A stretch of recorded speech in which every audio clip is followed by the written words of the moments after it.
Hi everyone, it's Tony Cotty, and I'd just like to wish Jazz all the best for his new YouTube channel, which is West Ham Irons channel. So please subscribe and like the channel, get behind him, be clever like me, as I was as a goal scorer, and support Jazz on his new venture. It's called the West Ham Irons channel, and I'd like to wish Jazz all the best. Cheers mate, good luck.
Full range of guests today, really. So thank you everyone for watching, and I'm going to go through my guests one by one. So thank you for them. Looks like a lot of us had a quite.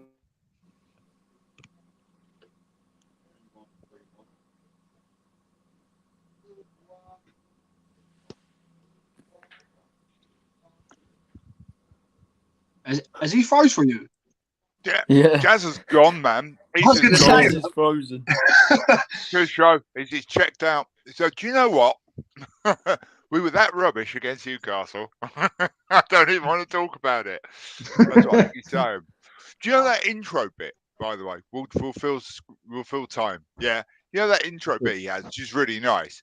I always loved that shot of Julian Dix taking that penalty. Because he hits it. I mean, Dix used to blast him. He blasts it right to the roof of the net. The goalkeeper goes the other way. And the more I watch that, the more I'm convinced the goalkeeper was just desperately trying to get out of the way.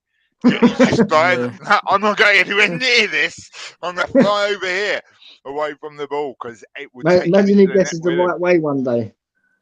But he would end up in the back of the net with the ball if he did. Do you know what I mean? No one wants to get away with Julian Dix penalty. His internet's gone, he said.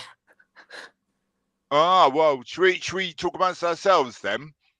Yeah, let's crack on. How's everyone doing? I'll tell you what, I'll take over as host, and it was great here. Hello, everyone. Welcome to the match review here at us, our channel, and we've got some great guests tonight, including Ginger Andy Carroll. How you doing, Ginger Andy Carroll? Yeah, not bad, thanks. How are you doing? You good? I'm good. What's the weather like where you are? I'm in West Yorkshire, where it is raining like biblical proportions. Overcast, windy, wind's picking back up. We've got another storm coming in the next couple of hours, apparently. Storm Franklin. I mean, who makes up these names of storms? Do you know what I mean? It's a whole department of like civil servants who get paid a lot of money to come up with ridiculous names for storms. I'm waiting for Storm Curtis to come up. Do you know what I mean? But you ain't going to get nothing like that. Only on. They just name them after their ex-wives or something, you know? Probably, yeah. There's going to be some damage here. I'm going to call it Eunice because that's my ex-wife. Yeah, because that divorce cost me a lot. That's why it's been called Eunice. Yeah.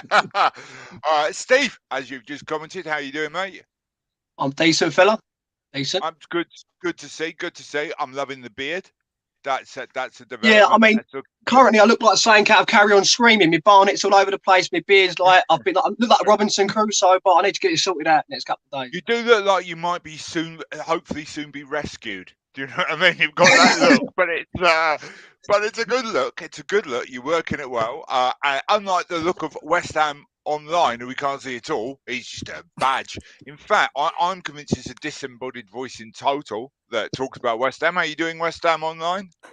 Yeah, I'm doing all right, to be fair. I'm not, despite the disgusting, sickening performance that we witnessed yesterday and the sickening storm that we've witnessed over the last few days, I'm doing well. I don't know if I would describe the storm as sickening as a performance, frankly. No, yeah, I wouldn't. It wasn't a great storm, but we could have done with some of the storm's energy yesterday, couldn't we, on the pitch? Yeah. Yeah. Is E20 Zone TV YouTube there? Yeah. Are you with us? Another voice from the depths. Hello there. Hello, mate. All good, mate. All good. Not good about yesterday. Can't wait to talk about Ben Rama. But like that. Well, we've got a volunteer for something. I'll tell you what we'll do.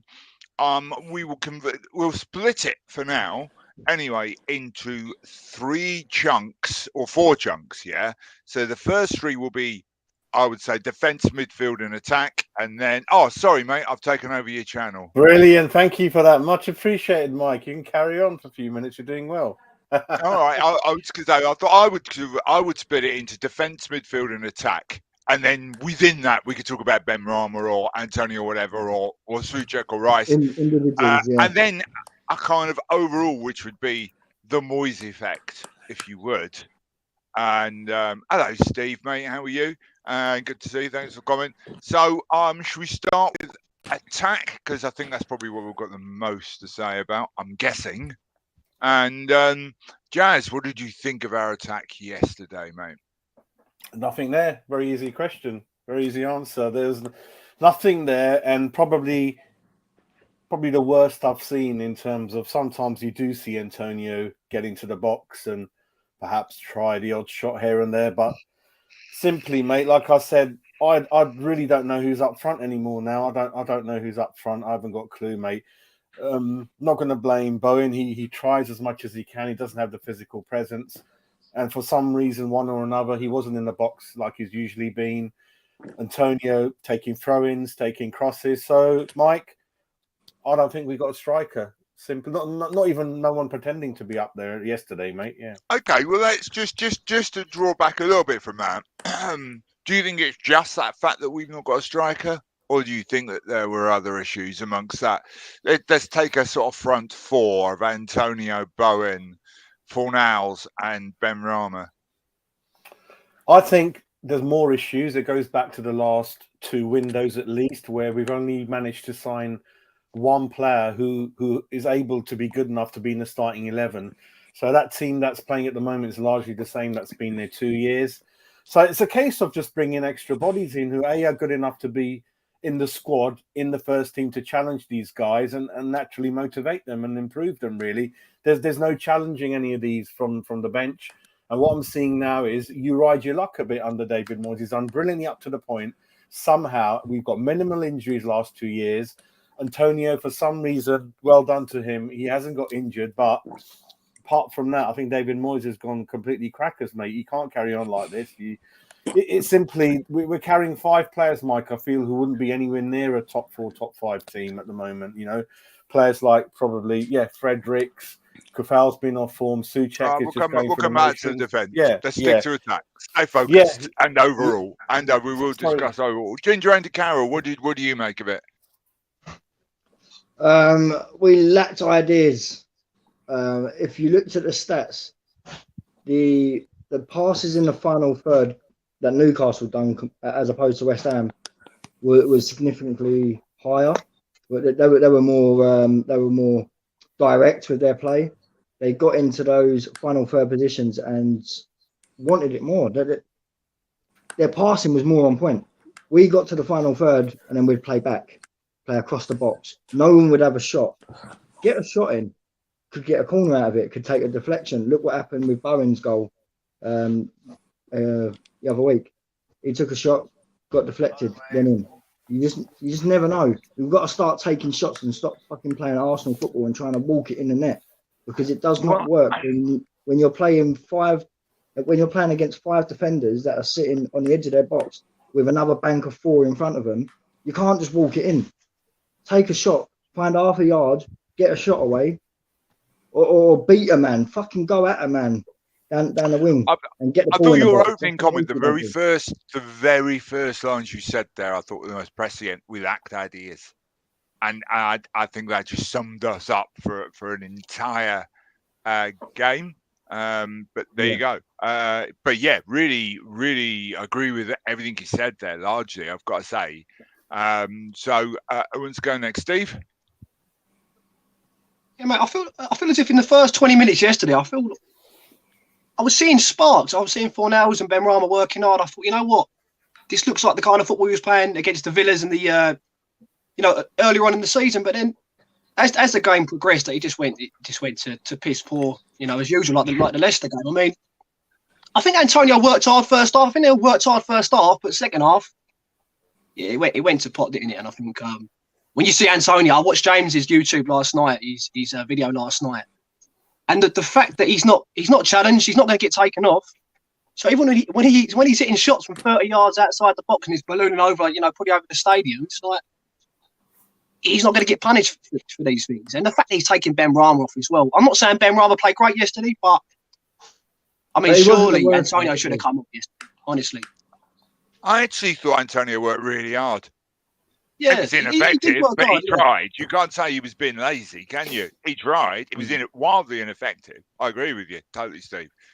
So, Matt, we haven't said hello to you. So sorry, mate. Hello, mate. How you doing, all right? Hello, yeah, good to see you. You having a good Sunday?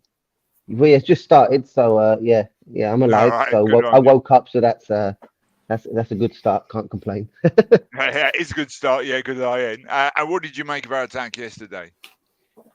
Yeah, I agree with the rest of the guys, to be honest. It's one of those ones that we did look like maybe something would happen, but it's just not working right now. I think that one of these things that Moyes did so well was when he came in was create this culture of excellence in the club, where everyone was held to high standards. People were being moved around positions. There was competition for places. And I just think that we've just made that jump over into a little bit of stubbornness from Moyes, where this culture of excellence has kind of dropped out and people are kind of being stuck in their positions and people are continuing to play, maybe because of other factors, closest to Moyes, his personal opinion, being subjective rather than objective on their performances. You know what I mean? Because at the end of the day, whatever way you analyze Antonio's performance, taking away his effort, like you said, which was commendable compared to other games that, he hasn't been that energetic, he's not good enough. It's a Premier League top 4 pushing team that we should be right now. And his performance as our striker isn't good enough. And so I think that if we're starting from that point and working our way back, it doesn't matter who we've got behind him. It doesn't matter who's behind him. We need to resolve that problem some way. And it's got to the point now where I'm thinking, fuck it, I'd throw Vlasic and give him a chance up front, or Bowen up front now, because at the end of the day, move Antonio wide onto the wing because he's not in the box when we need him. And when was the last time he scored? And yet again, we're falling back on defenders' set pieces to get goals.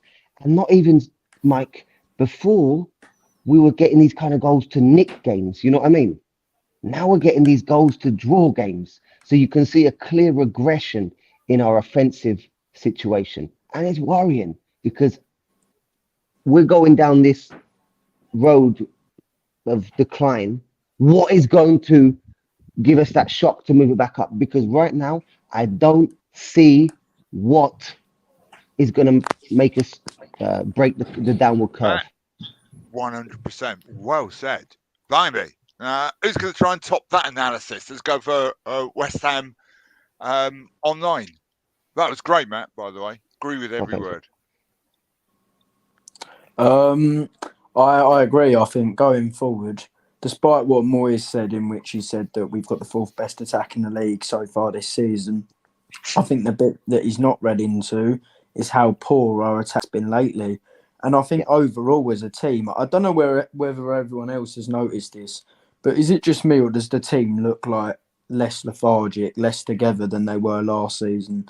We just look very disjointed. And yesterday I noticed it throughout the full game. I thought yesterday was the most disjointed we've looked in a very, very long time. At least in previous games when we were defending and for example, against Brighton, there was a clear idea, although ineffective, there was a clear idea. Yesterday, I didn't get what we were trying to do. We were sitting back against Newcastle. Antonio wasn't playing up front. In fact, Ben Rama was probably more up front than he was. So I'm not sure what position Ben Rama and Antonio were told to play. Whether Antonio was told to come and play out wide, I'm not too sure, because yesterday his heat map was staggering. Staggering in the fact that he was on the wing the whole game. And if we keep playing like this, lacking fluidity in the attack, we're just not going to pick up the points. When I compare, I think someone mentioned it earlier, when I compare the way we looked positionally compared to the Aston Villa game when we won 4-1, it's night and day. In that Aston Villa game, the heat map, everything showed clearly where everyone was playing. We had clear positions, everyone was playing their roles, and they were doing them effectively. Now, our strikers playing on the wing, our wingers are playing up front.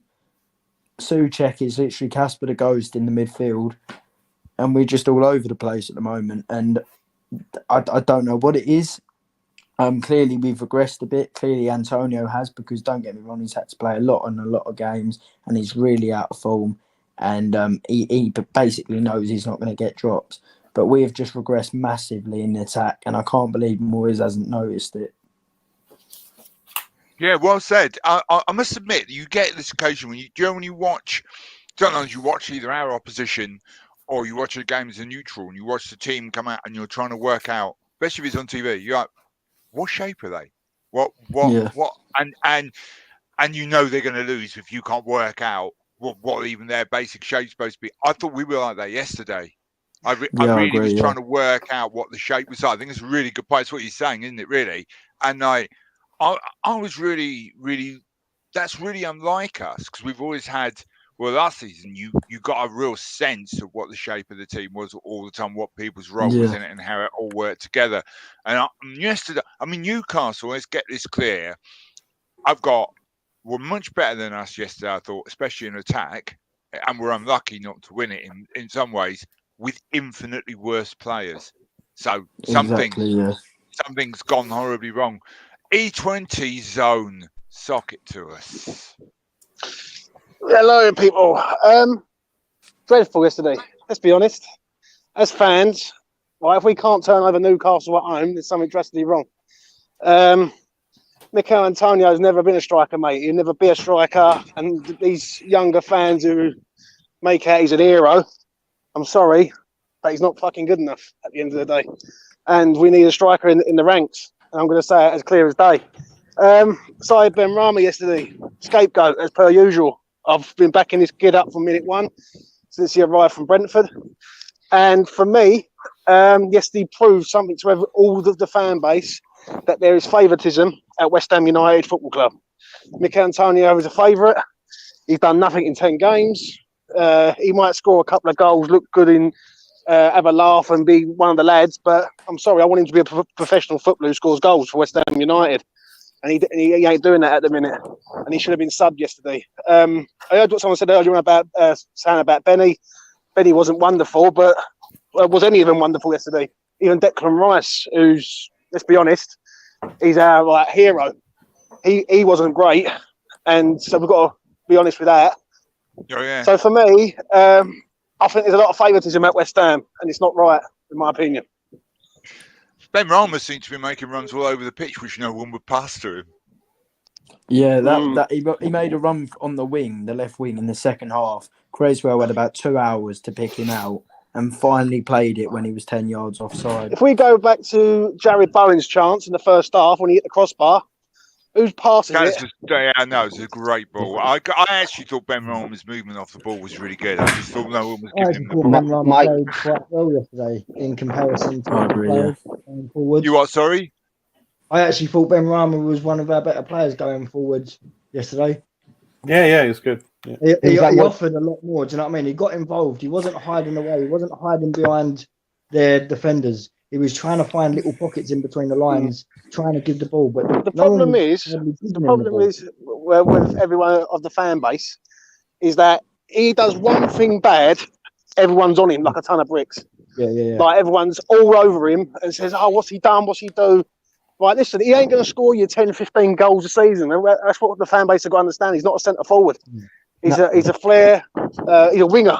He's a left-sided, right-sided winger who can. He's a creative winger, basically, if anything.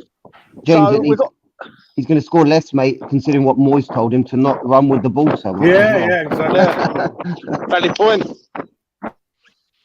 Yeah, I think we're in a difficult situation here because, okay, I'll tell you what we'll do rather than go straight to midfield and defence. Let's talk about the whole because I've got a feeling a lot of it comes around to, I said earlier, in my opinion, I think the shape's gone from the team. And I also think when Moyes came in, this is open for debate. Chat, you're taking over in a second, Jazz. I just want to get No, you did a great job. I'm enjoying it. When Moyes came in, he made several changes to the team which had huge beneficial, very quick effects. He said, did the whole you don't run, you don't play. He made the team fitter. He gave them definitive, almost, I hate to use this word because I sound like an Arsenal supporter, but philosophy. Do you know what I mean? That whole idea of there's an ethos behind the team or whatever.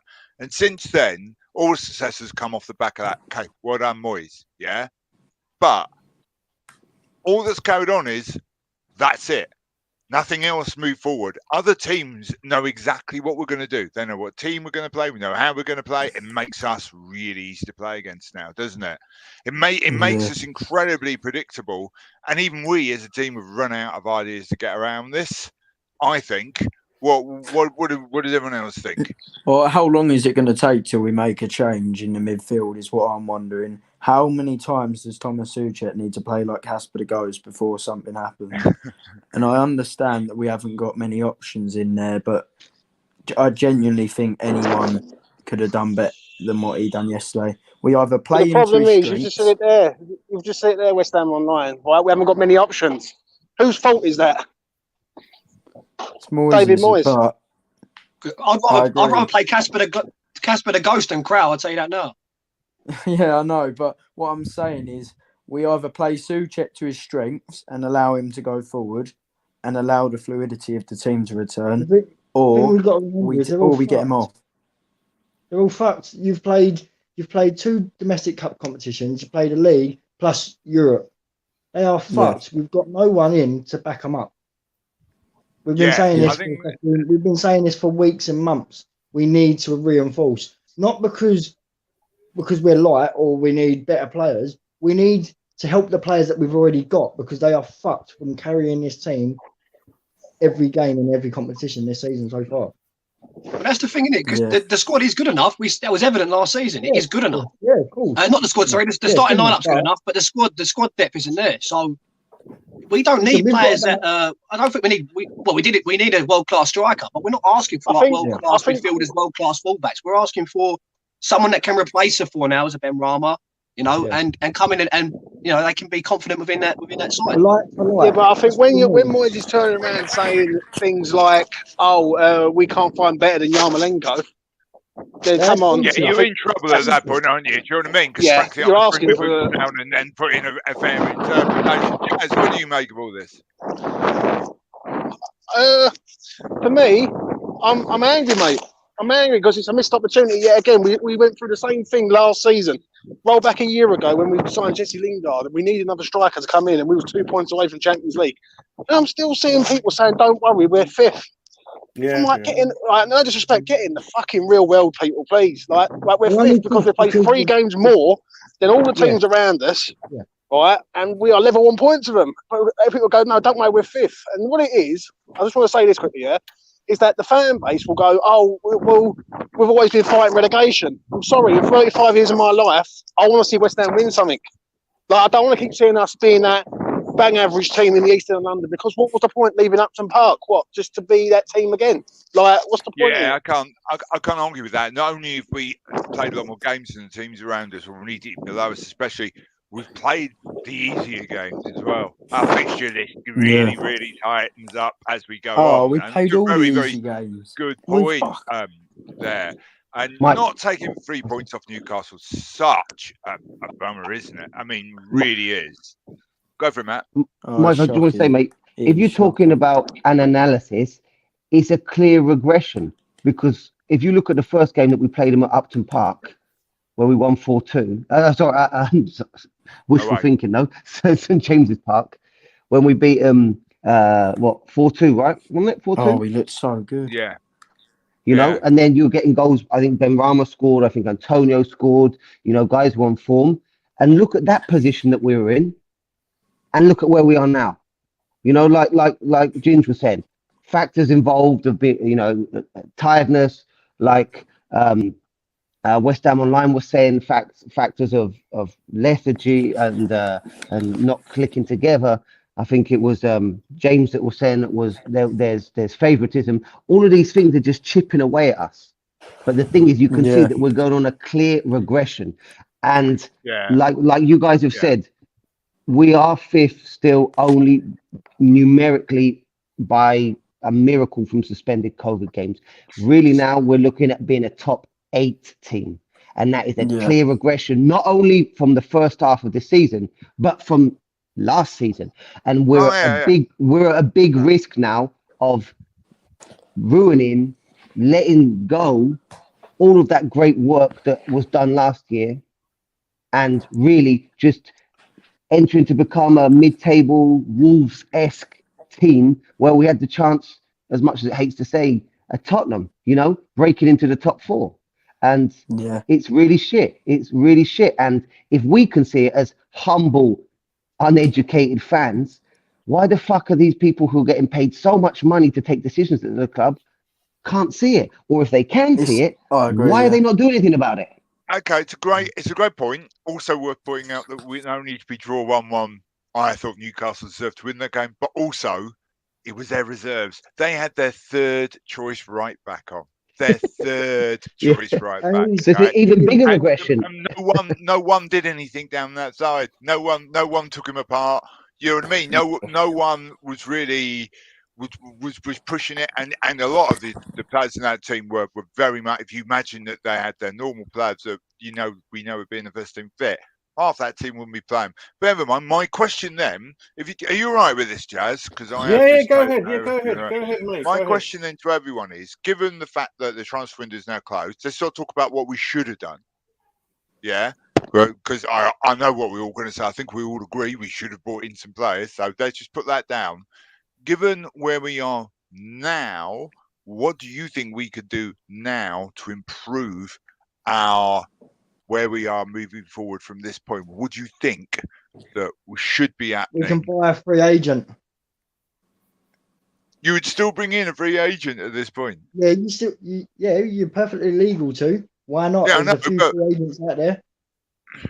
Because they clearly need help. They clearly need help. Anyone in there would be a help then, or do you think no, not any old Tom, Dick and Harry, but someone that's half decent, that's probably played in the Premier League, that have done well before, even if they're the wrong side of 30. I know Big Steve's going to comment in a minute. We don't need no granddads, blah blah blah. But if they've still got it, they've still got it. There's enough players out there that are over 30 that have still got it and still capable of doing it, and we only need them to play 45 minutes max. Because they can come on for the last half hour or something, just to change the game up. Okay, so you're looking at someone who's a free agent who could come in and be an impact sub, maybe change the point, focal of attack, that sort of thing. But can also start as well. Is also good enough so we can be like, do you know what? We're going to start you today because we want to start with a different system or a different formation or a different style of play. We're going to try something different. And then if we have to, we can sub him after and switch it up at half time or whatever. Okay. Any other suggestions from people? Anyone else? Yeah, I think Moyes needs to be more ruthless. I think he needs to drop Antonio. And that might sound silly because he's our only striker in the side, but I think next game, even I know it's against Wolves, I know it's a vital game, but drop him. You know, let him know. Look, you're a vital part of this squad, and you know you've been a terrific servant to this squad, but to this side, but you're not playing well. You need to be dropped. He can't be up there every week, you know, thinking he can. He did put in effort yesterday, but he can't be there every week and yeah, you know, not scoring goals, and you're going to keep him in the side. It doesn't make sense. Who would you play instead in that position then? Personally, this is going to divide opinion, but I'll stick Bowen up front. Maybe try Vlasic up front. Anything, absolutely anything. Not Yarmolenko. Okay. I don't want to see Yarmolenko near the side, but yeah, maybe Bowen or Vlasic. I'll tell you what, though. I'll tell you one thing with Yarmolenko playing up top is, you know, he ain't going to run into the channels. You know, he's going to stay central, which we all want Antonio to do, that he doesn't do. So, you know, playing Yarmolenko up top, he will stay central. And if you give him one task, if I was Moyes, I'd say to him, listen, stay on the fucking shoulder of that last defender. Anything in that, we'll tell the wide men to get the fucking early crosses in. An early cross can beat fucking defence like that. Because if you're unsettled, or you've got to then turn to run back towards your own goal, trust me, it can mentally fuck up a defender. Because they've got to think about so many different things. Yeah, and if you catch them on the wrong foot and you whip that ball in early, you catch them all off guard, and you've got someone that's running towards their goal that are on the front foot. Trust me, we can get away. We can play with that, but we don't. We're not smart enough. Antonio doesn't stay central. That's what Wood was doing, wasn't it? Wood was brilliant. I was watching him throughout the game. Simple, kept it, didn't lose it. Was a target man, stayed central. So when you're attacking, you can pick him out. And he had a nice and tidy game. It was really good. Striker to stay central, stay in the box. Yeah. The wide men go out wide and chase the channels. That's what they're there for. That's their position. Hence, so what you're saying, just to summarise, what you're saying is then have more of a focal point in attack where the other three, attackers are revolving around them rather than that central player moving wide. I still agree about giving Antonio rest, because he's probably shot to bits as well. This is his first season in how many years that he's played this many games and been this fit for. And plus he's had this season, he's had European, which is extra, and he's had international football, that's extra. Yeah. He is shot to bits. Give him the rest. How many games has that guy played already? I mean, that's a lot of games, isn't it? Not to mention the jetting off as well, or travel that goes with that. Other Steve, bearded Steve, needs rescuing. Steve, what do you think could be done immediately with what we've got? What we've got to hand, really? Well, my question to you boys would be: I mean, if Yarmolenko started yesterday, would he have been any worse than Antonio?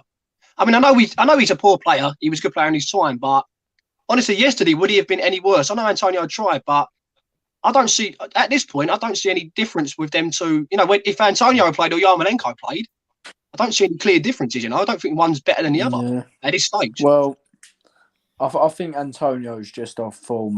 The one thing that Antonio, actually, what I'm going to say, I'm going to completely contradict there. I was going to say the one thing Antonio offers that Yarmolenko doesn't is effort. But there was times yesterday where I know what you said earlier about. But you said, Mike, earlier of Antonio putting in all the effort.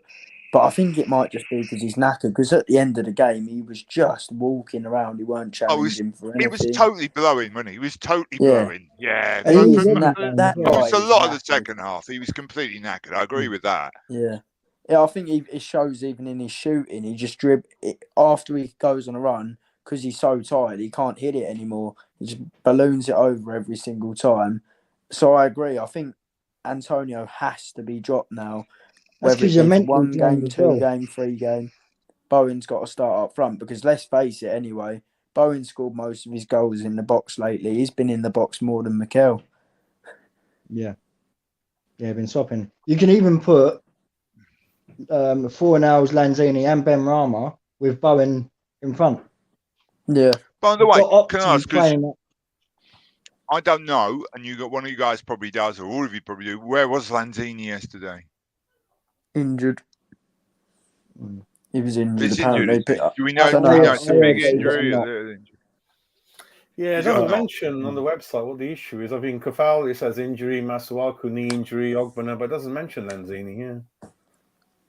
Yeah, Sufal took a knock in the last game. That's why he had to come off at half time.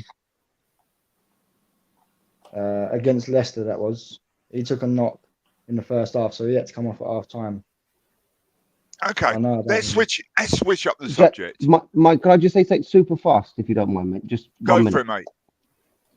Yeah, I think if you're talking realistically, the thing, I mean, people can argue that a massive change is needed, but I don't think it is. I think that we have a great base. Obviously, what we have works. It's worked. It's been shown to work. And like I said, we're on this decline. We don't need a dramatic thing to maybe undo everything that's been done up until this point over the last couple of seasons. We just need something to spark it off. And like everyone's saying, Antonio started 24 of 25 games this year. You know what I mean? But he's only scored 3 in the last 20 games he started. That is absolutely appalling as a striker for a top 6, top 4 looking team. So what half the table would do. Yeah. But so what is the most logical thing? Who is our informed player? Bowen. Of course, you can say he's informed because he's in a certain position, without a doubt.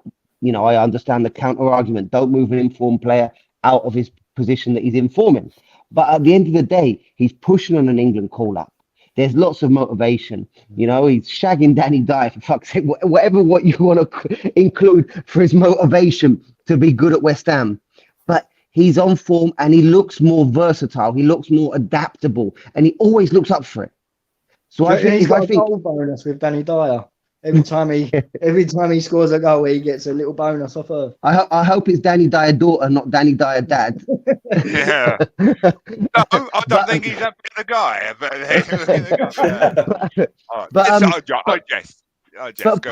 put him up front. You know, it's like the striker leads by example. You know, and it's like when we had Arnautovic that ran his fucking socks off, you know, and everything like that. It was, you know, Tevez when he took the team by the horns, you know, when in that such complicated season that we had. And I just think that it's demoralizing for the 3 behind Antonio when they see him walking around, because you watch him so much of the thing. The pressing is the thing about pressing, that it doesn't work if it's not consistent. And he presses when he wants. And that's going back to the same thing of saying there's favoritism from Moyes. You know, it's like saying, do what you can, mate, because, you know, you're the best striker. And this is why I got a lot of flack for saying, why the fuck are we giving him a new contract? Yeah, no, I agree. I think that contract was a bit dark. I don't want too long. By the way, stick bone up front, solution, mate. In 30 seconds, I'll keep this really short. I agree with all of you. I've just got a way, I think, of solving it in one shot. Yeah, drop Antonio, give him a rest. Actually switch shape. Why always 4-2-3-1? 4-3-3, you put someone who's going to sit in front of that back 4, so you can free up both Rice and Souček to bomb forward more. Free up Souček into more of a box-to-box midfield like he was last season. Put Bowen up front. Lack of height in it doesn't matter as much because you're going to have Souček bombing on, who's the size of like a tree. And have 2 inside forwards, one on each side of Bowen, who could come in. Benrahma would definitely be one of them. Maybe Vlasic, don't know. Who that person who's going to sit in front of the back 4 and screen is, I don't know either. But for me, a change of shape needs to happen. Rice. And then when Souček's done a bit of running and he wants a break, he can then sit, and then Declan Rice can then take over, and they can just alternate. Yeah. But we need to do something, because I do also think a lot of it's to do the midfield, which brings on to, let's talk about defence briefly. And I'll start the debate here by saying, Ryan Fredericks, why? He hasn't got any. He hasn't got no. Maybe the pace. That's the only thing I can think of. Because I don't want to be horrible to Fredericks, because he's such a nice fella as well, and he is or was a really good footballer who was consistent at one time. I don't think so. No, he's been crap since he's been with that club. No, you've got your negative glasses on, Jez. No, it's been a terrible signing, mate. He's hardly played. No, you've got your negative glasses on. For us, he would be a fringe player. Yeah, he's not going to be. No, we've got to be harsh now and say we're top 5, top 6, apparently, thinking wise. No, we're not. We're not. We finished 5th last season. We've been in the top 4 all season. We should be nowhere near our club. No, that does not automatically make us a top 5, top 6. But it's going back to Matt's point. We've got to stop thinking. No, listen. Give me 1 minute. We've got to stop thinking. One season does not No, not but making. there's fans out there Let's that are like happy say just to Crystal survive. Palace. Hey, I don't let's have want. one person speak. I don't One want. person speak. We Jazz, have we your got to. say, and then we'll come We, back to you. Okay? yeah, Yeah. Go for it. we got to be harsh mentality, Mike, and we got to think we're top. We've beaten all those teams in the top 4 last 2 years. We've matched them man to man. And people like Fredericks, nowhere near our club, mate. They shouldn't be anywhere near our club. And that's why we keep thinking he's all right. He's a nice bloke. Now I'm hearing because he's Rice's best mate, we're going to give him another contract. He's got no brains in him. His positioning is all over the place. He can't defend. That goal they scored, that was his man. And the centre back and the full back went to mark the same bloke when Fredericks' guy went round the corner, slipped the cross in, and that's how the goal happened. And he keeps seeing that time and time again with Fredericks. We're playing catch up with 2 crap windows, mate, and it is what Matt was saying. We had a good foundation. Back to Ginger. Hold on, Jazz. Back to Ginger and go for it, mate. I get what you're saying, Jazz. Yeah. If we then become an established top 6 team that we're battling for Champions League, then yeah, he's not good enough. Yeah, but when we was battling relegation, he was the sort of player that we could have as a backup. Why are we talking about relegation? We've been good for 2.5 years now. Jazz, you've had your say. But it's only been one season that we've not battled relegation, Jazz. I can't wait for saying my comment. I know that about Fredericks. So I'm going to rip him a fucking Uber. Fredericks can fuck off. No, I don't want Fredericks. Okay. My point would be, how bad or good you think Fredericks is. I think the only reason that he was in the team was because they thought they were going to be. Moyes thought St. Maximin was going to be playing, and he's put him in there to combat the pace. Yeah. But I still think that's a slap in the face to Johnson. Johnson's an infinitely better fullback, in my opinion, by miles, right? Yeah. By miles. But Johnson's not slow and has dealt with quick wingers before very well. I don't get. Forget whether Frederick should be anywhere near the squad. That's another argument. We remember going to the yesterday. Why Johnson wasn't playing and Fredericks? What I just do not get it. Unless there's some sort of ongoing injury issue with Johnson we don't know about. The problem is, Mike, I knew Friday night St. Maximin weren't playing. Right? Why ain't West Ham got someone outside the ground waiting for the team bus to come in? Newcastle team bus. If St. Maximin don't get off the bus, he ain't playing, is he? But we still play Fredericks for some crazy reason. James, even if Maximin played, Fredericks would have got done, mate. Fredericks is awful, mate. I agree with that. Johnson would have been a better pick, even if he was playing. I was just trying to float why I think Fredericks is not a good. Listen, all Fredericks has got is speed. He can't cross, he can't pass, he can't defend, he can't do none of the above. Right? He is what I like to call. No, the thing with Fredericks is he is quick but rubbish, or as I like to call, crapid. He's an athlete. It's a mixture of crap and rapid, right? That's the joke. Sorry, but there you go. It kind of sums him up. Matt, you've been wanting to speak for a while. Go for it. I'll be back in 1 minute. No, listen. Okay. I've come to last, and I think, to be honest, I agree with everyone. I mean, Jazz knows my opinion on Frederick, so I agree 100%. I don't like. I mean, not personally. I'm sure he's a lovely guy, but I just don't think he's good enough. I've never thought he was good enough. Ryan Fredericks is the kind of player that had 2. I watched the Championship. He had 2 really good seasons with Fulham. Really, really good seasons. Plenty of assists. But that's his level. You know what I mean? That's his level. He's a really, really good Championship level player. But he's never going to be a good Premier League player. Why? Like you said, he's fast, he's athletic, but he doesn't have positional awareness. His quality cannot put in a first-time ball to save his life, which is essential in the modern-day fullback, Often his control lets him down. How many times have we seen him make the overlap on the byline, and his first touch takes it out for a goal kick over the years? I've seen that many times. And that's just not good enough. Okay, he's in a situation, or we're in a situation, where Soufal is not at the same level maybe that he had shown previously with us, and the natural choice of the most informed fullback that we have is Ben Johnson. And so this goes back and maybe reinforces, like you say, I agree, Mike, 100%. So he was put in there for St. Maxim, but I'm sure Moyes should have known earlier that he wasn't playing. So I maybe knew. it's going back to favoritism. Maybe it's going back to appeasing Rice, because don't forget how there's, I'm sure in the club right now, Rice is going. So how much of decision making, will be down to appease Rice so he doesn't leave this season and maybe leads the season that's going to follow. You know what I mean? Because it's obvious that he's best mates with Fredericks. How does that play into man management, David Moyes? You keep playing players who are tired or out of form. You keep playing them. Yesterday, we all know at the game, Antonio's getting a lot of stick from the crowd and it's building up. That can't be good for him. And then Johnson, how the hell are you meant to carve a career at West Ham when you know you're going to be pulled out every other game? And how does that make Benrahma feel when he knows every game he starts, mentally, he's going to be off that pitch after 60, 65 minutes? There's a lot of concern there for me. Going back to what Matt said, David Moyes has done all the hard work. We're all fit, good stamina, solid foundation. But when we need the cherry on the cake, we've lost out on 2 windows. It's slowly slipping, isn't it, everyone? It's all slipping, all the good work that's been done. And I'm worried about 1 or 2 players, what's going on with them. Jazz, how many times did Moyes take Everton to almost the top 3, top 4? Pushing on. Once in 10 years they got into top 4, didn't they, mate? But then again, but he was always there. He was always there. Always, you know what I mean? Always there. Yeah, he always there. And I've got a Scouse mate, massive Everton fan, and he said, "You just," and I football chat, and I was saying a few things. He said, "You just living what we lived." What did he live?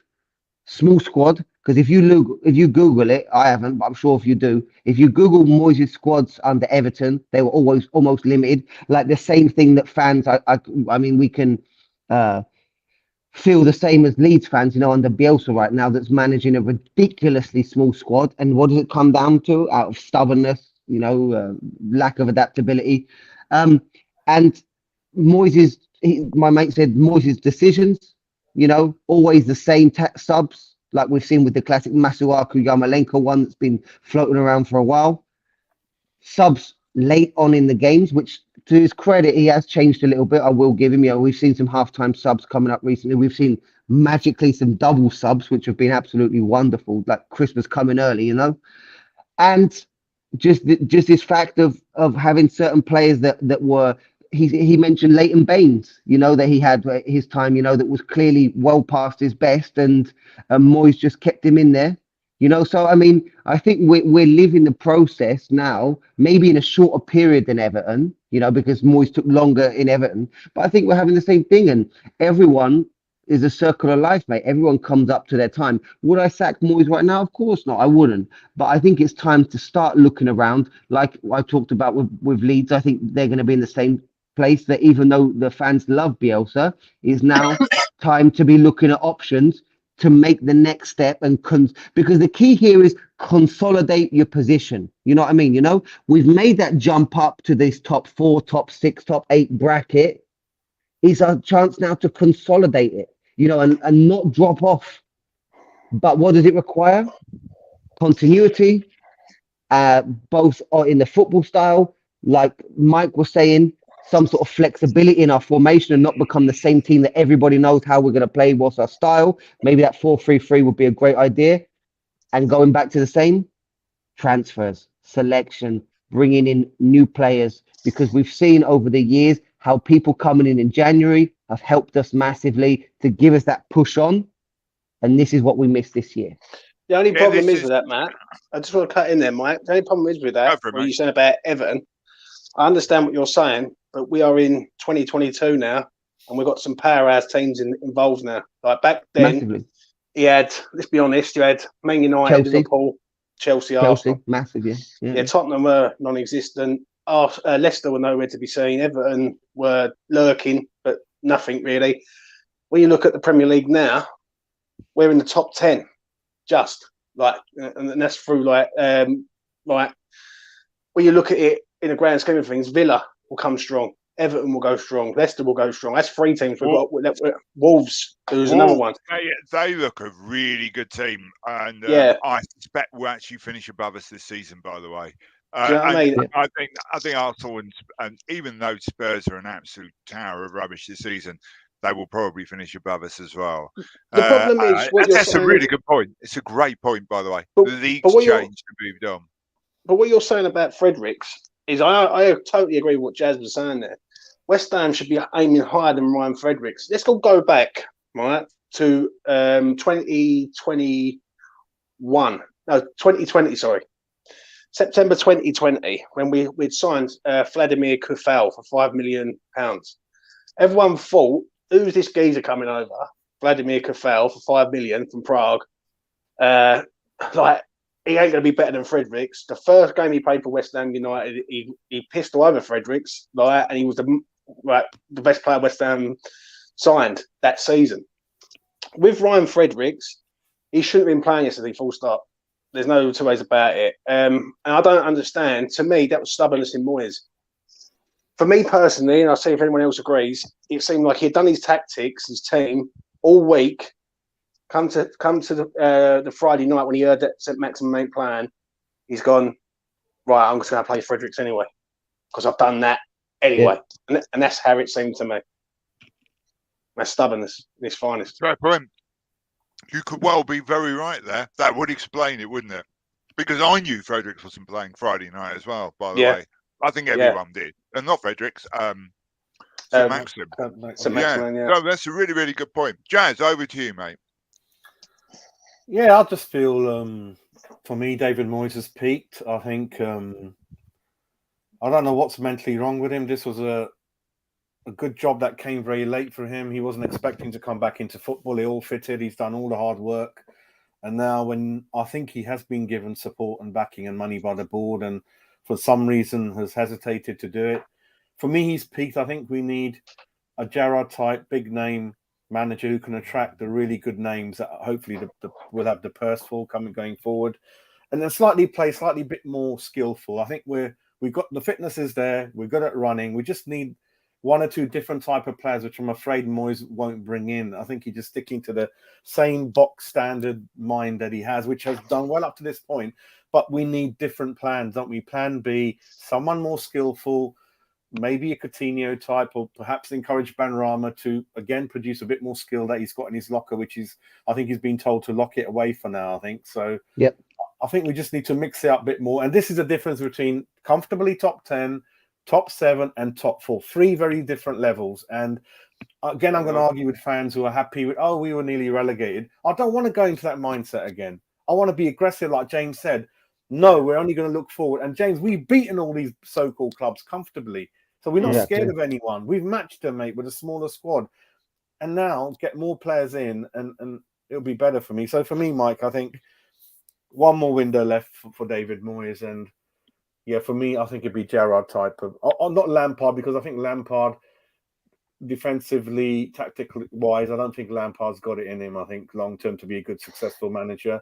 I think Gerrard is slightly, he's better, and one or two different types of manager. Ajax manager, a lot of people talking. Not sure. So if I said to you, Jazz, if I named the name off the top of my head right now, Graham Potter, what would you say? No. I like to see managers do well at. Well, I know he's probably done well at 2 clubs, but I'd just like to see them do a bit. One more. I like to see him to do one more club just to. See, the thing is, I've had this argument. I regret Eddie Howe now. What I saw yesterday, because that was the only thing that used to make me hesitant. Saying, I can tell he's a great. I still think Eddie Howe with money is not. People forget how he sunk, and I've got friends at Bournemouth who actually work in the club, and they said that the money that was wasted down to Howe, not down to the board. With the signings that he made with, what was his name, Solanke, for like 19 million or however much it was, and Jordan Ibe. yeah, exactly, and that was down to him. So that I agree. Howe is going to do you a good job, but what we're looking at now is the next step. Like I'd say, for me, mate, it's getting someone in. I know we made a mistake with Pellegrini, bringing in someone that we thought was going to take us to the next level, give that attractive football, etc., etc. But someone like a Paulo Fonseca, someone different, someone that's going to bring us something, because everyone's a gamble. Everyone's a gamble. But I look at it different on that, Matt. Like you said about Potter. Now I look at it quite different. I think Potter has done a very, very, very good job at Brighton on a minimal budget. I think look at the signings that he's signed and he's created, like Lanty, Basuma, who everyone raves about, Mope, he come from Brentford, he's turned him into a striker. And look at the people that he's done well with, who are coming towards the end of their careers, like Danny Welbeck, for instance. Danny Welbeck was like going nowhere, and he comes in, he's like a second man.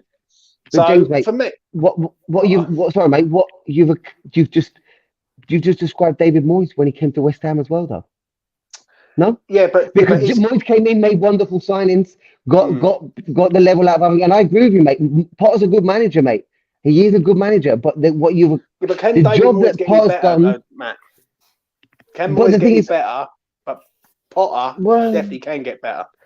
Well, okay, I'll give you that, mate, definitely. And if he shows to not be, I think is what the key is here, mate, is that what has sunk great managers like Mourinho is the stubbornness. Obsession with playing his own style. Bielsa, people like this who don't want to change Arsene Wenger, and that's why they left the game. You know what I mean? People like Mourinho. What's Mourinho done recently? You look at him at Tottenham, absolutely horrific, mate. Especially the North Carolina club. And what we need is maybe a Potter. If Potter shows to be flexible, adaptable, willing to change to the necessities of the current game as they go, continuing through the different seasons, go for it, mate. Go for it. Because I think that's the difference. Yeah, the way I look at it with Potter. Hang on. We have gone down a real rabbit hole. Rabbit hole. Thank you. Of managing us when we're really talking about yesterday's game, as opposed to be a review. Perhaps, Jazz, we should put in a show, an opinion-based show on what should happen next, management-wise. We can choose a candidate. We can do like the dating game. Yeah, that's a great idea. Everyone turns up with the idea of who should come in. Personally, I quite like Potter, but we're going to move on from there because try and stick to the to the review because we have got down a bit of a rabbit hole. But not dismissing the conversation. I do think it's actually showing its own right at some point. Jazz, over to you, mate. Because I don't know how long we've got, and I have taken over. So in some sort of military coup type way, and like you do kind of resemble Idi Amin. I know, and I've just needlessly slaughtered a couple of 100,000 people near where I live. So there you go. That's how Idi Amin I can be. So I'm in trouble. So over to you. Over to you, Jazz. No, in terms of I'll just say I think we just slightly need a manager with a bit more openness to slightly play more in a slightly more skillful way. I think. Just especially when we're looking pretty flat and we know we're not going to open up the opposition. And another important thing for me, again picking up from yesterday, Newcastle was how Wood played it very simply, stayed central, didn't take throw-ins, didn't take corners, free kicks. Was always there, nice and tidy and everything. And also, like Shelby, absolutely loved him yesterday, spraying the ball left, right, up front, doing everything that perhaps Souček should do. Souček was very, very poor, and I just felt Shelby on his own could do both things. There are players out there that can tackle and spray it and set attacks up, can't they, everyone? Yeah. I think Joe Linton. I think everyone's got to remember him. He ran through our midfield like he meant business. And listen, I'll counter that with what Jazz was saying. I agree partly with what Jazz is saying. But listen, how much I hate the board, and I do, I very much do. This is all on Moyes. He's put himself up on offer here. Now, if we collapse, which let's be honest, it's not looking good for West Ham at present. People keep saying we're in the last 16 Europa League, we're in the FA Cup. Yeah, give it a month's time. Will we still be there? And that is the $1 million question. For me, yesterday was embarrassing to a point. We're at home. In the first 10 minutes, we didn't even get an hour and a half against Newcastle United, who are fighting for their life. Now, I've done an analysis on my channel, and I gave it to Moyes because I'm getting pissed off with Moyes keep putting these players in who are not cutting it, like Antonio, like Souček. There's players in there who deserve a chance. Right? And listen, I know everyone criticised Král, but Král hasn't really been given a chance at West Ham. Let's be honest here.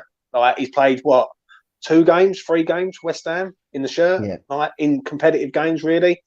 And he hasn't really been given a chance. But I'm not saying he would have been the solution. But there's got to come a time where you've got to look at Moyes and go, you are being too stubborn in all aspects of your approach, from tactics to handling of players to players who are out of form. Like, I see something on there yesterday, and I had to laugh. I really did when Mikel Antonio spooned it into the Toon Army. Yeah. And he looks up and he looks up into the sky as if to say, like, what's he doing? But we've known that as fans for years that he does that. So, like, why are you looking at it any different? I just want to say something for a question that you said earlier on, because I was on the bus and I couldn't really answer it. When people said about how would you go around it, if you want to do anything this year, blood the youth. Get the youth involved. That's the sort of answer I was looking for. Well said. Yeah. All right. If you're going to go down that road, and this road is going to go rocky a little bit, if at the end of the road we can get an Oko Flex come through, or an Ashby come through, or someone of that ilk, then Equa, for me, I would like to see Equa. Yeah. A crack. I just don't. I would have said it, but I just don't. And the Moyes, I'm sorry, I just don't see it happening. I just don't see that.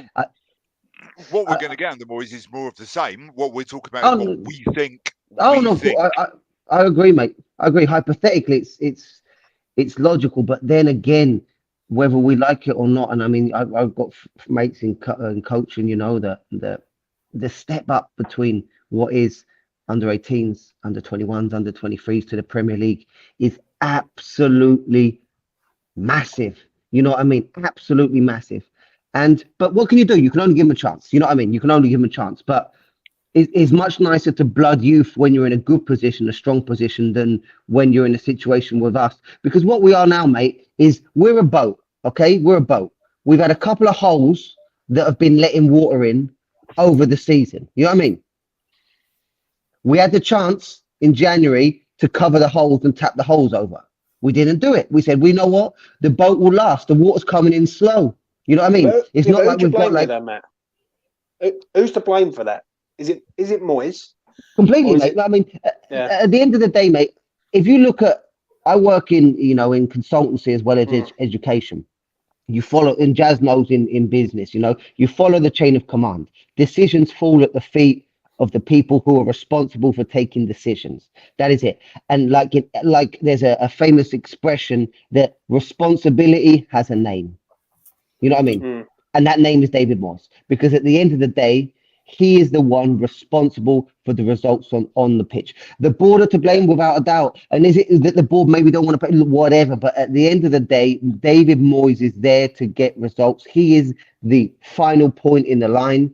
He is the cockfosters. You know what I mean? He is the end of the line where the decision falls at his feet. Can't go anywhere else. You know what I mean? So he needs to sort it out one way or another. If they've not given him money or he didn't want to do something, he needs to make a change.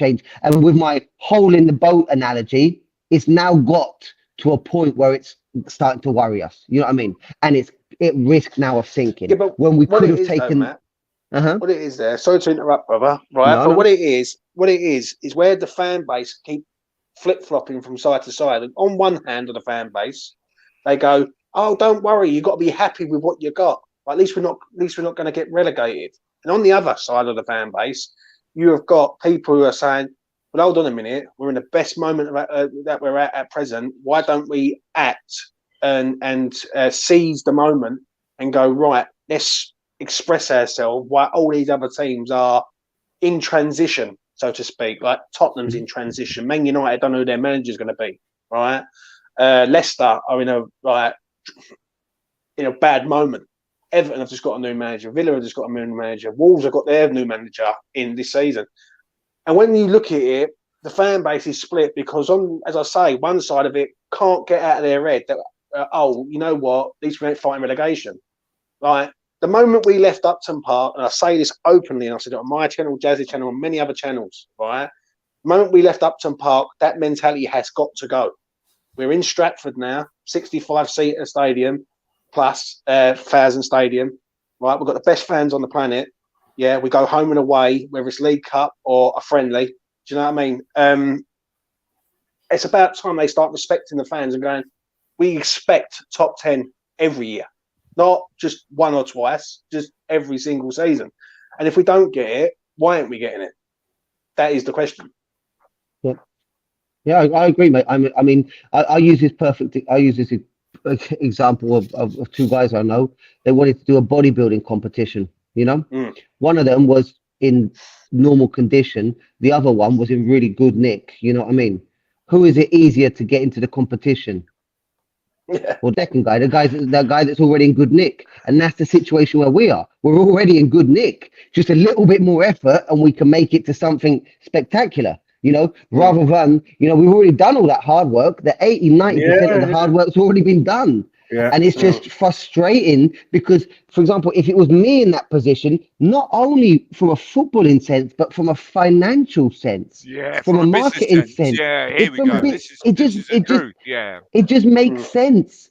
Just to, talking about return on investment, a little bit of investment, and look at the possible fruits that they could sow, because they're taking, well, let's say the club is valued at 700, 800 million, like they talked about. Little bit of investment. We get Champions League in our first time in history. You've got £1 billion club. Yeah. Bang on. No, I mean, you're right. And of course, it's in London. You've got, not only is it already grown, it's got the potential to grow so much bigger. And I agree with that totally. I think financially and as fans, I mean, we all know, and I really don't want to go over the same ground again because Jazz has already covered it on his channel, that it was a major opportunity lost in the January transfer window. Major opportunity lost. I think we can agree on that. What's going to be interesting is what happens next, because if we turn up against Wolves with the same team, and because we know what will happen. We know what will happen. Same team, same shape. We absolutely know what will happen. What do you think, Jazz? You with me on this? In terms of what go again? Sorry, in terms of the window, if we turn up against Wolves, and we do the exact same thing, with the same team in the same shape, we know what's going to happen. It's the same. It's been downward curve since just before the window, really, and so from January onwards, I think Southampton was a Boxing Day defeat. It all started from there. Then the Leeds league game. I don't think it started from there though, Jazz. I'm honest, mate. I've not been happy since the end of October. I've not been happy since the end of October. After Zuma got injured, I think, wasn't it? Yeah. After Liverpool. If anything, I would say it started from Arsenal in the middle of December the 15th, I think it was, the day before my birthday, right? And when we all was going to Arsenal away, we was all right. We was flying high. We're thinking, you know what? If we go there, we can. It's a big opportunity, and we got absolutely scored by Arsenal. And then after that, it's like a ripple effect. It was, we're supposed to have Norwich, that got postponed. Then we had Southampton on Boxing Day, that got we played absolutely awful there. We go to Watford a couple of days later, and we win the game, but Watford were poor. We played Palace on the first game of the new year. We go 3-0 up, and then we need to give it away. Like, do you know what I mean? And it just seemed to go one thing after another. The problem is, as I keep saying, and Vin and I put a great comment in there, absolutely bang on the money what he just said. He said, GSB pretend to buy players in the window and Moyes gave them cover. Why is Moyes coming out doing a PR the day after? He's covering up. Well, in that case, he is still the man holding the cam, though, isn't he? Actually, James, his interview last night was absolutely piss poor, David Moyes, last night after the game. He's sitting there, and there's like, and they said, David, what happened? Look, he goes, yeah, we look really flat. It's been happening for a while. I'm scratching my head. I don't know why. And he went quiet for like 10 seconds. And I'm like, come on, just say it. You've messed up 2 windows. He wouldn't say it. And then he's like, I need to talk to them individually and get them playing to the way they were back. He's going to run out of things to say, mate. He's got to mention the window, and he doesn't. The problem is, I don't know about you lads, right? But you either sit on the side of Moyes and say, look what Moyes has done over the last 2 years. He's done amazing things, and you can't have a bad word said about him. Or you sit on the other side of the fence and go, well, hold on a minute. He needs to, when he does well, we will praise him up to the hill and say he's amazing. But when he doesn't, he needs to be criticised for that. And his stubborn approach. The reason why we're in this situation, because David Moyes is a very stubborn man, and it all goes back to the window, and it all goes back to him picking players because he's got no other choices. and that's as simple as that. Do you know what I mean? I'm disappointed in Moyes. I think you can actually hold both opinions. I actually think you Mm. can say, I think David Moyes has done a brilliant job, which I will say. And I also think you can say, on the other hand, but moving forward, Yeah, this is the issue we've got. Do you see what I mean? He's got to loosen up that stubbornness. He's going to have to change things up. He's going to, you know what I mean? I think you could. The problem is with that, Mike, just to say that quickly, is I understand what you're saying, but let's go back to last season, for instance. We was in a global pandemic with no fans. There was no fans in it. So West Ham had a free run to play against teams. And let's be honest, West Ham fan base, when the team's not performing, home or away, they get on top of the players, right? So when West Ham go and play Newcastle first game of the season last season and get absolutely blitzed 2-0 after the Dean Garner sale, and then Ben Rama coming in. When the West Ham was going out and playing games, they had a free roll basically to say, you know what, we'll go out, we'll play the games and express ourselves, and we ain't going to have the fan base criticising us. And that is the reason why West Ham done well last season, like Everton didn't do so well and other teams didn't do so well, because some fan bases teams need behind them and some fan bases they don't. They think, you know what, when it gets toxic, the fan bases are on them. And let's be honest, it was brewing up at West Ham last season with the GSB out. The marches, they were all coming through, looked like they was going to come out. And West Ham done well in a global pandemic. But this season, West Ham have done well in spells, but they should have built on that. And that is the main thing. West Ham have not built on that. Even if you look at the summer transfer window, 3 of them players don't really play. Areola plays in cup games, fair enough, but I think Areola should be signed. I really do. Vlasic, for me, is a flop. I've always said that from minute one. I think you're asking this man to come in. He should have come in and done better. He has played games this year. He's played League Cup, FA Cup. He played games when Ben Rama wasn't there. He's played in Europa League. And Krell. Alex Krell has come to the club and we've seen him 3 times in a shirt. It's not exactly expiring window. Don't get me wrong. He's got Zuma right. But Zuma said he wanted to stay in London. And basically, he had a choice between Palace, Tottenham at the time, I think it was, or us. And we're in the Europa League. So he's going to come to us, isn't he? So it makes listen, I like Moyes to a point, but sometimes he lets us down, lets the fan base down, because he could have changed this and done it. And for once, I won't blame the board on this one. I can't, because, listen, for how much I hate the board, and I do really hate the board with passion, but I can't criticise the board when the board have probably said to him, well, here you go out, and he publicly comes out and he states himself, I can't find anyone better than what we've already got. Yeah, fair enough. Fair enough. Mike, Mike, I don't. Having thought about it again, chatting to you, I don't think we had any money for the window. Having thought about it, I don't think we had any money. I think we're already still paying for Krell and Zuma and loan fees for Areola and Krell, and I think all those bids were just 60 million and we'll pay you 1 million a year, and just to get the headlines in. I don't, and all that money that the Czech guy paid back, like 40 million, whatever, I think that's gone back to pay Golden Sullivan's earlier injections into the club. Yeah. I don't think we had any money, mate, personally, and I think David Moyes has. Could it be FFP here, though, gentlemen? Could Kadinsky come in, clear the debt, so come the summer, West Ham are debt free and they can stretch their financial fair play? Have you ever thought about that? Yeah, but I saw an announcement at the start of the season, or halfway. No, it must have been later on in the season, that supposedly we could have spent up to 70 million in the transfer window under the FFP. So, I mean, I understand your point, mate, but I mean, to be honest, 70 million is absolutely, if we could have got that, I mean, that would have been absolutely, even if we'd have got half of that, to be honest, I mean, I would have been happy. And I don't know, mate, I think it's just, I think it's a mixture of everything. I think, like, you guys are completely right. I think Moyes is covering the board. I think he doesn't want to lose the West Ham job, because, you know, he's obviously had some iffy jobs since leaving Everton. He got set under the bus by Alex Ferguson. Alex Ferguson did a real shit move in bringing Moyes in with such a poor team that Alex Ferguson was getting the last drops out of. You know, obviously didn't do it in other places, and Moyes doesn't want to leave us. So maybe there's a sense of maybe, you know, Moyes not wanting to rock the boat because he's building his reputation back up. And to be honest, even if he keeps us top 6, 7, that's building his reputation up to where it was previously. You know, a manager that's capable of bringing up a team to challenge the top 4. So I mean, you know, he's getting on, Moyes. Does he have that passion and desire that maybe a young manager has to make his name? Yeah, paralysis by analysis, definitely.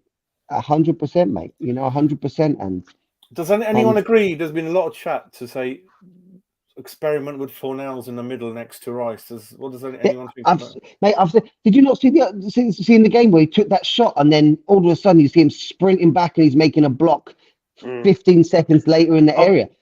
I think Fornals will be. He has the perfect physique apart from height to be box for box. You know, and all of the characteristics, because he just gets up and down and up and down, and he's a guy that you never see him complain. You know what I mean? He's always got that. You know, he's that kind of player that, you know, I like to still play a lot. When you're on the field and you get that guy that just inspires energy, you know what I mean? Not because of what he says, for example, but just the way he is. Like against Kidderminster, the way he jumped up and celebrated that goal. You know what I mean? You know, that kind of passion and everything that you can feel from him. And I think that would be wonderful there, because I go back to it. I like Souček. I think he's a good player, but he's not on form and he shouldn't be in the team right now. But do you take it away? Do you take Fornals away from the press? That's the most. Especially, and if you have Antonio up front, it's even more dangerous because the press is almost zero there. Right. If you go back and watch the games, don't watch the play, just watch the players. It's always Ben Rama a go, Fornals a go. Yeah. Like Antonio will go and stop. And especially from the press. Especially, for example, whoever plays on the left-hand side, whether it's Ben Rama or Fornals, like we've talked about many times, their position is often, their heat map average position is often behind Cresswell, you know, because we know how important it is on that side of the pitch, you know, so it's key to have someone on the left-hand side. You need either Ben Rama or Fornals always, because of the defensive and the pressing work that they do to allow Cresswell to get up. So I agree with him, mate. If we had an Arnautovic up front, someone that pressed like crazy from the front, from behind, from everywhere, you could do it. But it's a good point, mate. You know, with Antonio's sporadic and lackadaisical pressing that he does, maybe not. Maybe you're right, mate. I think. Yeah, go ahead, James. I just think I don't understand what Crowell's got to do to play though. I know. Listen. I know everyone's going to say, you know what, Crowell ain't good enough. All right, that's what he's going to say. If you're playing a 3-man midfield, surely Souček and Crowell could do a job in there and allow Rice to sort of do his thing, so to speak, or let Souček and go forward and let Rice do and Crowell be there as a 3-man midfield. I think it's the system. That was my suggestion. That was my suggestion. I actually have seen Crowell play in that League Cup game against Man United. I was at that. He was really good, really good. I'm not sure. But I don't know what's happened there. You know, I'm not sure, Crowell. I don't know now. But you can't judge him unless we try it, because at the moment I can't see it being any worse in that midfield in the game. He's one man. Mike, I like your suggestion of 4-3-3, Mike. I like that idea. Like, because we look at yesterday, Joe Linton is a striker like Antonio, isn't he? He was on the wing. Willock, I don't know what his real position is. He ain't a winger, Jazz. He's not a winger no more. He's a central midfielder. Box-to-box midfielder, and a good one. What they've done, Newcastle, they've converted him. You know, Willock was a big one. We missed the boat with Willock massively there. We missed the boat with Willock. I really like Willock. I don't know about whether anyone else agrees it, but do you find that West Ham get overrun in midfield? Like, and we do. That is the reason why we didn't have a body in there. Yeah, we got outgunned. It happens to us a lot because we only play a 2-man. That 2-man pivot's expected to do everything in midfield. At the beginning of the season, they could, because they were just running. And one of the issues, that's why I think we should switch to 4-3-3, because I just think not only that, but our best attacking options, like you've already said, the heat map showed Cresswell further forward. If you play inside forwards, look at it from the front. If you were to play inside forwards, they're going to be tucked in a lot more nearer the centre forwards, which gives you a lot more room for fullbacks to get wide. Yeah, that's why I like 4-3-3, and we have got the fullbacks to do that. I would play Bowen as the forward in this, by the way, as well. Yeah. And if I was going to play Antonio, I'd play him on the left or right as the inside forward, because that's where you want that real bit of extra pace. But you can play 4-3-3, and you can mix it up. You can have two of the centre forwards. If you imagine those teams who struggle to break down, and we've got a lot of the ball, and we can't break them down. If you could then have Rice and Souček pushing into the penalty area, knowing you've got a defensive midfielder still covering any breaks because your fullbacks have gone forward as well, you would have such aerial threat. Because it just You would have seems like such aerial threat. It just seems like to me, West Ham have become a very, very, very predictable side. We get the ball wide, we cross balls into the box, we're trying This to get is what I corners. was saying at the start. I'm Everyone watching knows who Leeds. we're going to play. I'm watching Leeds right now. I'm watching, that's a perfect another example. Last year, really effective. This year, absolutely sunk to pieces. And how many times have we been talking about no plan B from Moyes? And I know. we've been talking about it for a long time. But the thing is that it is right here, Claret and Booze, like the heat map that I shared in the WhatsApp group.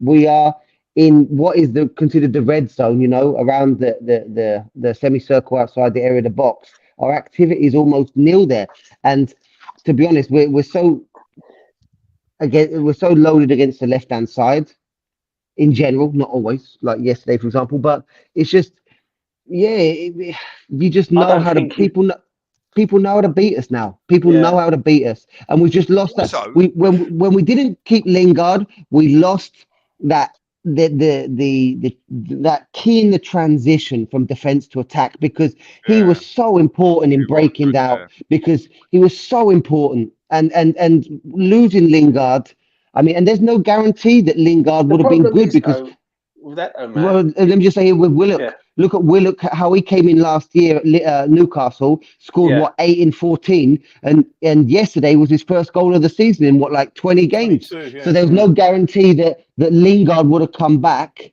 and done a wonderful job. But the Lingard-esque player that was that key, in that transition, because he was pivotal there. Isn't he? Exactly, mate. Yeah, Lingard's a ball carrying player who gets the ball and gets us up the pitch. Why not mold Ben Rama into that? Why didn't Moyes just say? Why didn't Moyes just say to him, mate, and just say, you know what, Benny, we don't have Lingard. Just do what he did last year. The problem is, Matt, is he don't do that because someone put it in my chat, which was absolutely first class. Is he's trying to make Ben Rama a player he isn't, and that is that's a fact. Like, the thing is, I understand what people are saying about Antonio, but last season, when Jesse Lingard come in and Jesse Lingard outscored Antonio, I think it was, right, or got really close to him, and then Antonio played most of the season, and Lingard only come in for 6 months. That to me says a lot. I'm sorry, but I know I'm going to be a controversial here, but I just don't rate Antonio as a striker. I think he works hard. Do you know what Antonio's really good at being? An impact sub. Yeah, that's his job. He's a brilliant impact sub because he gives us something we don't have off the bench, which is something completely different from what we've got. But if you were to have Antonio coming off the pitch, running at a tired defence, being Antonio, you would have a real plan B. But we don't have a plan B. Impact sub is his best. And I really sound like I'm being really mean about Antonio. That would actually win us games. But it would win us games that we would draw. Mike, if we don't have a striker at the club right now, Antonio wouldn't even be getting a mention. That striker would be playing, whoever it was. I agree. And that's why we didn't buy a striker. I'm convinced of it. Yeah. It just goes back to what I said earlier on, and I know I come on earlier on, and I said that, but there's a lot of favouritism at West Ham. There was a hell of a lot, and yet again, I'll mention it again. I'll do my thing, on the YouTube game, and someone yet again put it in my chat and said it's like the mafia. It's like the mafia with Moyes. Like, it takes a long time to get in his good books, and once you're in there, you ain't getting out. And it's just like he won't drop. He will not look at Antonio and go, and say, you know what, you are not cutting it. That is it. But he will use Ben Rama as a scapegoat. And listen, I back Ben Rama up from minute one. Yeah, because I know the geezer's a talent, and he will go on.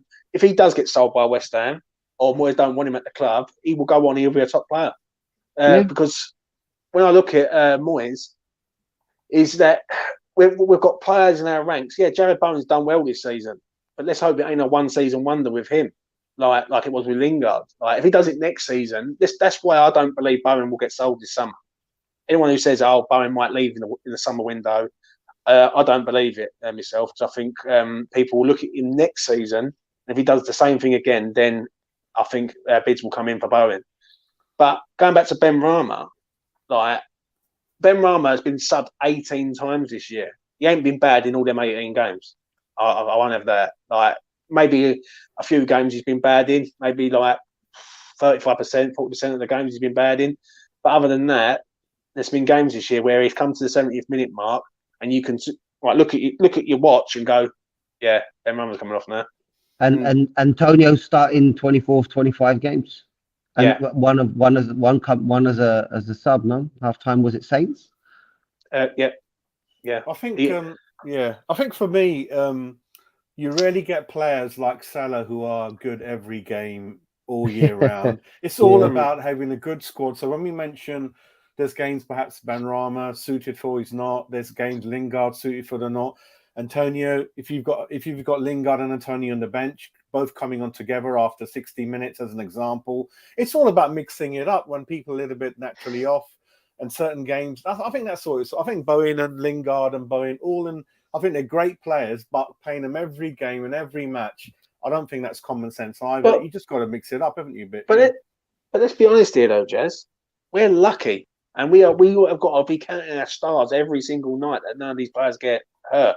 Oh yeah. Right. I don't even want to say the word, a curse on it. But like we are, how can I put it? We are very, very lucky that none of our big hitters, like, fair enough, we've lost our defenders, but I mean, like, if Antonio goes down, yeah, people could used to say, if Antonio goes down, then what we're going to do? Like, I'm more worried if Bowen goes down. That's the one I'm worried about. Absolutely. If anything happens to Bowen, it's good night. All right. I'll tell you, in that 4-3-3, Mike, Haller, I don't like Haller, but that would have been quite a good one for Haller's system, that 4-3-3, I think, with two people next to him, yeah. I don't know, but then it is what it is. It is what it is, and I just think it's a bit of a shame that the thing is, if you're playing 4-3-3, you can give people like Benrahma a bit more freedom to run at people, because if they do lose the ball, there's now 3 people behind them instead of 2. Yeah, exactly. Yeah. You know, and you've got another covering player. You should be able to recycle the ball back again quicker. Anyway, it's just a thought. And for me, it just seems we are married to that same shame. And I think you've said the same thing, really. When you've said that, as I was saying earlier, and I think you've agreed with it, everyone knows what we're going to do. They know what the shape's going to be. They know what the team's going to be. They know what the line's going to be. What makes us very easy to play it. Even last season, we were switching between the 3 at the back and the 4 at the back and the 5 at the back, I should say. And because they were the same players, it's just how you rearrange them on the deck that made the difference, right? People even could look at the team sheet and not know what shape we were going to play. And that is quite effective. That's an effective, because now they're worried about you rather than you being worried about them. You know, you've taken the front foot from the off. And I think, Mike, we just lack fluidity with the positioning, because, for example, a lot of teams, if you look at them, they might have, for example, a 4-2-3-1. But in an attack, they've got a certain formation. In a defense, a really strong defensive, they move to it. You know, nowadays with the top teams, there's so much fluidity between positionings and formations that formations are not key. They're not as rigid as they used to be, you know, in the old days. You know, as a 4-4-2, formations are so fluid. And I agree with Jazz, and I agree with you, Mike. Haller, why is he scoring so many goals in Ajax? Okay, apart from what you can say about the league or whatever, I mean, I'm just taking that. But I've watched a few of his games. He looks much more comfortable on the pitch. Why? Because they play a 4-3-3. He plays a lot. There's Tadic is there, the guy that was at Saints. There's another young kid called Anthony, I think his name is. Anthony, very, very good player. We should have got Tadic. And he looks really comfortable in the 4-3-3, but we're going back to the same thing. You know, I mean. Yeah, but is that Moyes being stubborn again, though, man? Yeah, you know what, mate, and I don't want to make opinions that maybe don't think, but historically, mate, a 4-3-3 is a formation for a very strong attacking team like a Barcelona, you know, somebody with high quality players throughout all of the offensive positions. So I think that maybe Moyes is stuck in this kind of like mentality that he just doesn't think that we're good enough for a 4-3-3. You know, that's the only thing that I can think of, because to me, logically, playing a 4-3-3 is a natural transition from a 4-2-3-1. You know, it's not, they're like cousins or second cousins. You know what I mean? You know, so it's a natural formation that builds out of it. But I mean, I just don't understand why not. And like Mike was saying, it works, or it could work, or at least for fuck's sake, why not try it? You know what I Yeah. mean? Well, it's just because I said it when I was putting the question out. I just wanted to try and look for solutions with what we've got. You know what I mean? Yeah. As Yeah, opposed to, yeah. you know, get the transfer window's gone. Let's just look forward for the rest of the season. That's something we could do that would be different to improve it. But I agree with you what you're saying as well about the fluidity and about the interchanging of positions and stuff like that. Which we, I think one of the big losses we had is when we didn't get Lingard back, because he is that ball carrier, because he's so good at that transitional thing. But on the other He's hand, I think starting today. Benrahma Sorry, could mate, be. just to say, I've got the Leeds game on. He's starting, actually. He's his first game he's starting of the season. Really? Right. Yeah. I'm gonna have to go in a minute, Jazz. Sorry, mate. Yeah. What we'll do, we've been 1.5 hours. It's been really good. So what we'll do, let's just go around and everyone have their closing sort of 1 minute comments. Really, starting with you, James, about what's going to happen till the end of the season and your thoughts. Really, yeah. I'll make it quick for you, gents. Inconsistent is the word it's going to be. I think West Ham will be inconsistent towards the end of the season. The thing is, we can rant and rave as much as we like. We all know what the real problem was, and even a blind man can see it. Do you know what I mean? So, yeah. For me, just roll on the Europa League. I think it's you put all our eggs in the basket for the Europa League, FA Cup. West Ham finished 10th. Then all them fans who say, "Don't worry, we're 10th," they can have their moment. But yeah, FA Cup and Europa League for me. It's all about that. Matt, from you, closing comments from you, Matt. Yeah, mate. I mean, it's like a jigsaw puzzle, mate. We're trying to put pieces that don't fit or not fitting right now, and we need to look at something. We need to look at options. They've got enough people at the club, involved in the club, in the coaching aspect, in the psychological aspect, that they need to really have a hard look at themselves, have a word with themselves, and really make a change in some aspect that is going to turn the season around. Because for me now, I think we've probably lost about 18 points at home against teams that, you know, between draws and losses there, probably about 18 points that we should have taken away. And for Christ's sake, if we'd have picked up at least 6-8 more points at home, you know, like this game, like the Leeds game, and then going back all the way through into November, you know, to be honest, we would be in a completely different situation. And yet again, we're sitting here talking about a piss poor result, and what is even more worrying, a piss poor performance. You know what I mean? You know, because really we're regressing, not only from the start of this season, but compared to last season. Teams are strengthened, we've not, and we're in a rut, and it's dangerous. And I really, really, really hope that we just don't throw this away, like James says, that we can at least come out.